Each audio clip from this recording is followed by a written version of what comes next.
Is it just me, or is it cool to be African now? Hello, welcome back to my channel. Just to begin, I'm gonna define a word that I've been told many times that I'm saying incorrectly. So if I am actually saying it incorrectly, pretend like you don't notice. Diaspora, or diaspora, whatever you want to call it. The dispersion of a people from their original homeland. This is very important to understand why Black people all don't have the same culture. I want to just explain the relationship between the term diaspora and Black people as a community. Now, Black people just refers to any person who is of African descent. This could be somebody in London. This could be somebody in Ethiopia. This could be somebody in Nigeria. This could be somebody in South Africa. This could be somebody in the United States. All of these different places have distinct and separate cultures. But that doesn't mean that none of them are of African descent. Now, me in particular, I'm Ethiopian. I identify with the word Abasha. This basically just means somebody who's either of Ethiopian or Eritrean descent. Now, I remember over COVID, trend was going viral on Twitter where people were speaking in this scary, demonic language, typing in these horrifying demonic characters. When I looked closer at those characters, I realized it was just Amharic. It was literally just Amharic characters that people were calling demonic. Way back when I was in middle school, in 2016, 2017, you would hear terms being flown around like African booty scratcher, African people being called kunte kinte.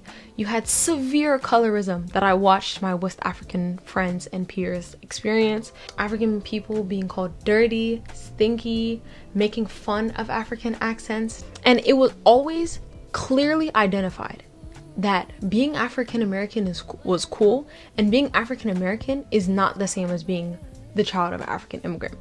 That is an identifier that was clearly defined in my head very, very well and thoroughly in my middle school years.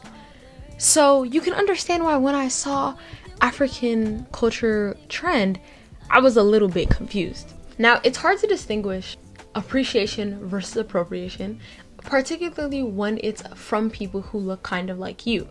So at first, I wasn't really sure why the trends of African culture felt so odd, especially considering all of the bullying that I just mentioned. Like, shouldn't I be happy that now it's cool? But then I realized that adopting somebody's culture as a trend is odd, no matter what the race of the person who's adopting it is. You saw Burna Boy concerts selling out, eskista going viral, Rubi Rose is popping, Afro-beats in general, Tyla is #1, you know what I mean? And you see a lot of these coinciding with people doing more African dance trends, more people just embracing the music, the culture, the everything really. For me personally, as an Ethiopian, one of the things that stuck out the most to me was people doing eskista. And it wasn't even people doing eskista to Abasha music. It was people doing eskista to like trap music. And that was weird for me because I've never seen eskista being done to anything but Ethiopian music. And a lot of people just thought it was like some silly like shoulder dance. Whole time this is something that I've been doing and I've seen my whole life because it literally is a part of my culture. The Rubi Rose effect. If you watch streams or if you're on social media of any, sense, the Rubi Rose is an Instagram model.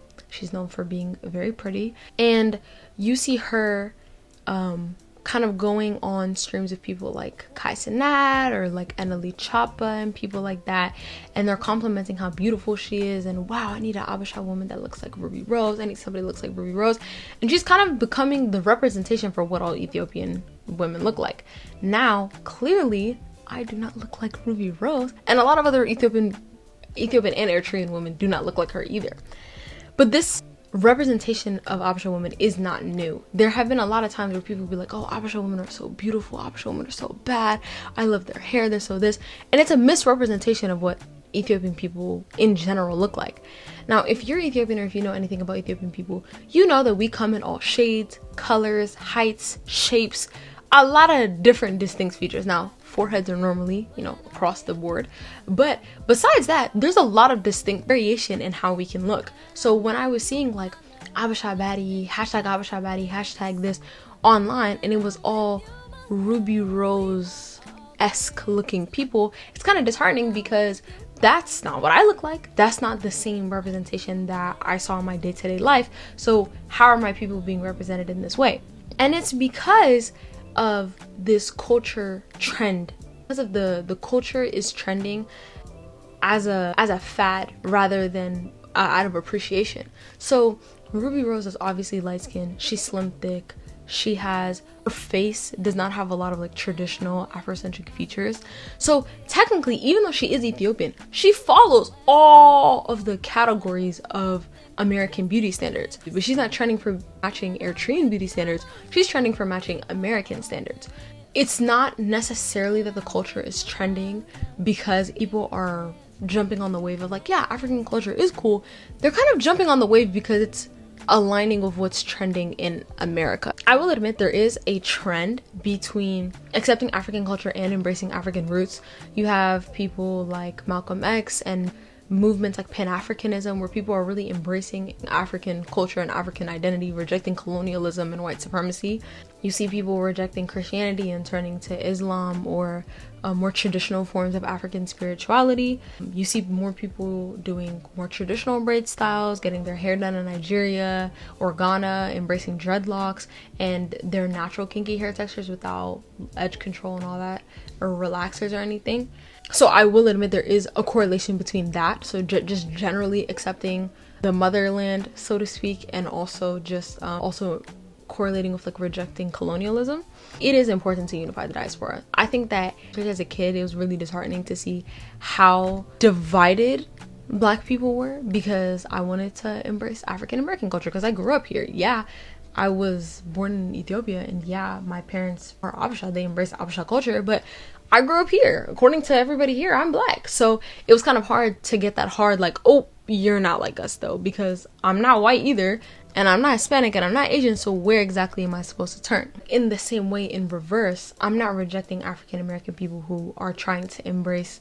I also understand that a lot of these trends are from American people being exposed to African culture for the very first time. With us living in a digital age, if something starts trending in the UK, it's not going to be too long before it starts trending here. So in that same sense, a lot of people are being exposed to Afro-beats and all this stuff for the very, very, very first time. So I don't want to criticize people in any way, because I understand it is very difficult to not know exactly where your bloodline and your ancestry is from. So I'm not, you know, criticizing that by any means. However, African culture is more than just Burna Boy and Rubi Rose. And embracing and participating in these trends, yeah, okay, it's fun to do the dance, it's fun to listen to the music. It has to flow into more than just a dance and a song here and there. Because it can't just be, oh, well, I'm Black and I have African ancestry too, so it's okay. Yeah, that's great. But you also have to learn about the culture. You do have to learn about the regions, the foods, the different people. What all African people don't look like this, because Africa is a continent for one, and there's so many different cultures and people and places and things in Africa. So it's important to learn about everything there outside of just like, oh yeah, Rubi Rose is bad, she's really pretty. You see that? You get where I'm coming from? Unfortunately, what I've noticed is that the adoption of African culture as a trend has not correlated that much with an increased knowledge of African culture. People do not know more. They don't know more about those different regions despite embracing the trendy parts of the culture. So people can know that manga and anime are from Japan and K-pop is from Korea, and that there's a difference between pho and ramen, but they don't understand that Ethiopia and Nigeria are not next to each other. They don't know where fufu comes from. You get what I mean? Like, they don't know what injera is. So sometimes that can be kind of like disheartening to see, of like, we can learn this difference for every other country, you know what I mean? But we can't know the difference for African countries. But you know, it's all a journey. This video is just to say that take these steps to learn more, because all you gotta do is ask. And who doesn't like talking about their culture? So it's more than just a trendy TikTok dance. You know, keep on doing the TikTok dances. I like seeing people do eskista, but it should be more than just, hey, they're doing this online, so I'm gonna start moving my shoulders too. It should be like, where's that from? Da-da-da. And then you start. But yeah, thank you for watching my video. Obviously take everything I say with a grain of salt. If you don't like it, you don't gotta do it. But I hope you guys enjoyed this video, and I'll see you in the next one. Bye.